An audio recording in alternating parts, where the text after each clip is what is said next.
రాజకీయాలు పూర్తిగా కలుషితం అయిపోయినాయి. నేర చరిత్ర కలిగిన వాళ్ళు రాజకీయాల్లోకి వచ్చారు. మొత్తం ప్రజల ఆస్తుల్ని కబ్జా చేసే పరిస్థితికి వచ్చారు. మీ ఆరోగ్యాన్ని కూడా లెక్క పెట్టుకోకుండా మీకు కీడు చేసే నాయకులు వచ్చారు.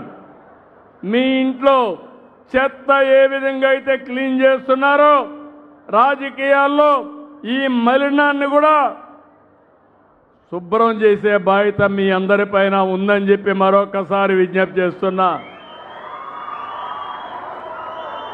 ఏం తమ్ముళ్ళు, నేర రాజకీయాలు మనకు అవసరమా అని మిమ్మల్ని అడుగుతున్నా. నేర రాజకీయాలను అడ్డుకోలేమా అని మిమ్మల్ని అడుగుతున్నా. నేను ఒకసారి మోసపోయా. 2019 ఎన్నికల ముందు ఇక్కడ ఉండే వాళ్ళందరూ నన్ను చూశారు. ఎప్పుడైనా నేను నేరాలు చేశానా తమ్ముళ్ళు అని మిమ్మల్ని అడుగుతున్నా. హత్యా రాజకీయాలు నా జీవితంలో ఉన్నాయని మిమ్మల్ని అడుగుతున్నా. ఎప్పుడన్నా ఇన్నారా అని మిమ్మల్ని అడుగుతున్నా. తిరుపతిలో స్టూడెంట్ ఎప్పటి నుంచి ఎవరిని చంపడం కానీ ఘోరాలు నేరాలు చేయడం కానీ చేశానా అని మిమ్మల్ని అడుగుతున్నా. కానీ మీ అందరికీ లా అండ్ ఆర్డర్ ఇవ్వాలని, మీ ఆస్తులు కాపాడాలని, మీకు భద్రత ఇవ్వాలని ఒక్కొక్కసారి కొంతమంది నా మీద హత్యా ప్రయత్నాలు చేసినా నేను భయపడలేదు. మీరందరికీ ఒక ఐడియా మీరు గుర్తుపెట్టుకోవాలి. నేను తీవ్రవాద సమస్య రాష్ట్రానికి మంచిదిగా అని గట్టిగా పోరాడాను.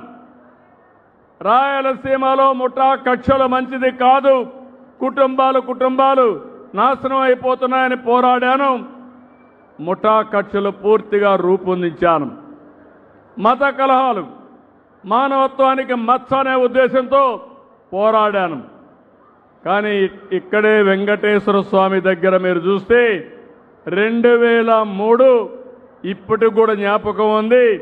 ప్రాణదానానికి శ్రీకారం చుట్టి అలిపిరి దగ్గరికి పోతే 23 క్లెయిమోర్ మైన్స్ నా మీద బ్లాస్ట్ చేశారు. జ్ఞాపకం ఉందా తమ్ముళ్ళు అని అడుగుతున్నా.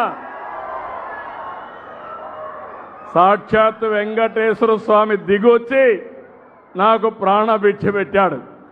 ఇంకా ఈ రాష్ట్రానికి ఏదో చెయ్యాలి అనే ఉద్దేశంతో నాకు ప్రాణభిక్ష పెట్టాడు. అలాంటి వ్యక్తిని నేను ఎప్పుడు హింసా రాజకీయాలను ప్రోత్సహించరు. హింసా రాజకీయాలు చేసేవాళ్ళుంటే వాళ్ళ గుండెల్లో నిద్రపోతానని మరొకసారి మీ అందరికీ విజ్ఞప్తి చేస్తున్నా.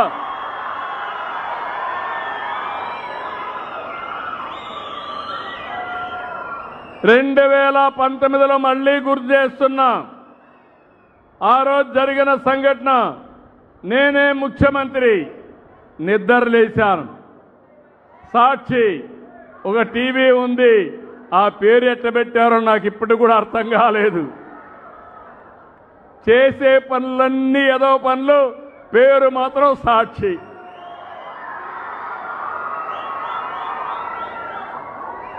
నిద్ర లేస్తే టీవీలో ఫ్లాష్, వివేకానంద రెడ్డి గుండెపోటుతో చనిపోయాడు.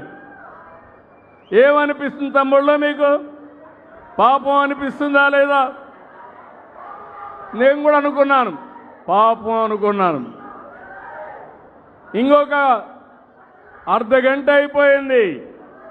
అక్కడ ఎవరున్నారు కనుక్కుంటే మా సిఐ అక్కడే ఉన్నాడు.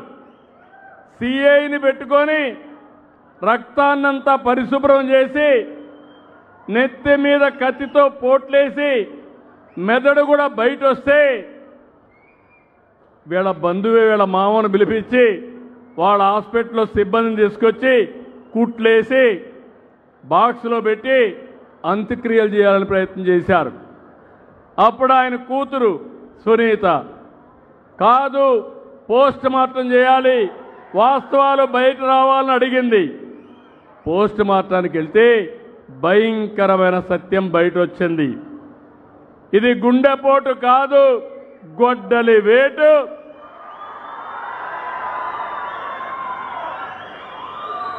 మెదడు కూడా బయటకు వచ్చిందని రిపోర్ట్లో చెప్పే పరిస్థితికి వచ్చారు. సాయంత్రం అయింది, డ్రామా మారింది, ప్లేట్ ఫిరాయించారు, మా నాన్నను చంపేశారు, ఇప్పుడు ఒకే ఒక దిక్కు మా చిన్నాన్న, ఆయన కూడా చంపేశారని ప్లేట్ ఫిరాయించాడు. తెల్లవారింది, పేపర్ వచ్చింది, నారాసుర రక్త చరిత్రని నా చేతిలో కత్తి పెట్టి ఒక ముఖ్యమంత్రి పైనే అపవాదు వేశారు. ఏం జమ్మల్లో జ్ఞాపకం ఉందా లేదా? కోర్టుకు పోయి ఎవరు మాట్లాడకూడదని ఒక ఆర్డర్ కూడా తీసుకొచ్చారు. దానివల్ల ఎలక్షన్లో సానుభూతి కూడా వచ్చింది. మీరు కూడా అనుకున్నారు పాపం అని. నేను మోసపోయా, మీరు పాపం అనుకున్నారు, కానీ కొంపలు గూలాయి. అవునా కాదా అని అడుగుతున్నా. మళ్ళీ మళ్ళీ మోసం చేస్తే నేను మోసపోవాలనా అని మిమ్మల్ని అడుగుతున్నా. మొన్న చిత్తూరు జిల్లాకు వచ్చారు. మామిడి రైతులు ఇబ్బందులున్నాయి. పక్కన కర్ణాటక ఉంది, తమిళనాడు ఉంది. వాళ్ళు ఏమాత్రం పట్టించుకోలేదు. నేను ఒకటే ఆలోచించాను, నా రైతు ఇబ్బందుల్లో ఉంటే ఎక్కడున్నా సరే నా రైతును ఆదుకోవాలని టన్నుకు 12,000 రూపాయలు చేసి ఫ్యాక్టరీని 8,000 రూపాయలు ఇమ్మని నేను 4,000 రూపాయలు ఒక టన్నుకి ఇచ్చి ఎంత బండి ఇస్తే అంత కొంటామని ముందుకెళ్ళాం.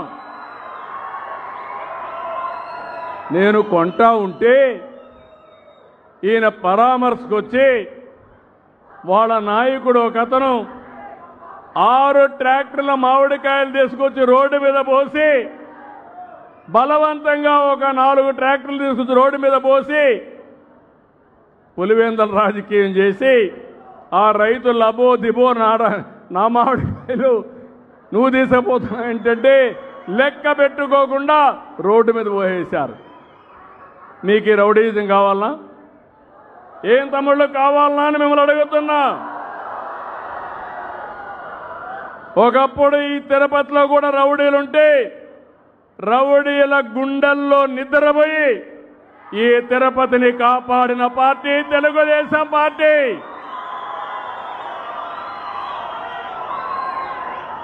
ఐదేళ్లు మనకు స్వేచ్ఛ ఉందా అని మిమ్మల్ని అడుగుతున్నా. ఎవరైనా నవ్వు ముఖంతో ఉన్నారా అని అడుగుతున్నా. ఈరోజు స్వేచ్ఛ ఉందా లేదా అని మిమ్మల్ని అడుగుతున్నా. అది ఎన్డీఏ ప్రభుత్వం, అది తెలుగుదేశం ప్రభుత్వం. చెప్పింది చేస్తాం. సూపర్ 6 చెప్పాం, నిలబెట్టుకున్న పార్టీ తెలుగుదేశం పార్టీ, ఎన్డీఏ.